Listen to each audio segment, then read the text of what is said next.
ولسمشر غني د کډوالو په باره کې تازه بیا څه ویلي دي؟ کډوال به ولې بیرته افغانستان ته راستنیږي؟ سلامونه لیدونکو دې ویډیو کې وګورئ.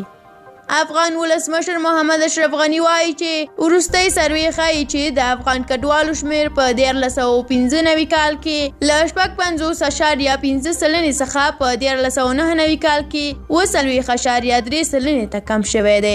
ولسمشر غني د ټولو افغانانو د راتلونکي جوړولو تر عنوان لاندې د کډوالو د راستنېدو او د بیا ادغام په اړه د کډوالو په چارو کې د ملګرو ملتونو عالی کمشنرې عالی رتبه مشورتي ناستې ته خپل پیغام کې ویلي چې 40 کلنه جګړه د دې لامل شوې ده چې افغانستان د نړۍ په هغو دریو هیوادونو کې چې نږدې د نړۍ نیم کډوال جوړوي قرار ولري. میلیونونه افغانان له هیواد څخه بهر په ایران او پاکستان کې ژوند کوي.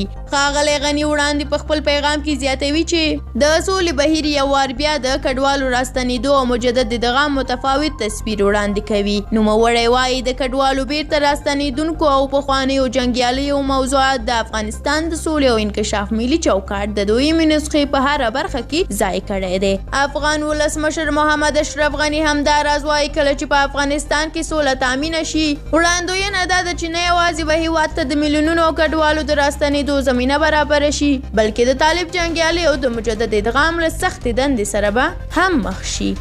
لا تاسو ډیره زیاته مننه چې دا ویډیو مو تر اخره ولیدله. که د ولسمشر غني د دې اقداماتو په اړه کوم نظر لرئ زموږ سره کومنټ کې شریک کړئ. که غواړئ زموږ نورې ویډیوګانې هم وګورئ نو زموږ یوټیوب چینل درسره سبسکرایب کړئ. تر بیا او بلې ویډیو په لوی او بخښونکي خدای مو سپارم. هر چیرته چې یاست آباد او خوشحاله اوسئ.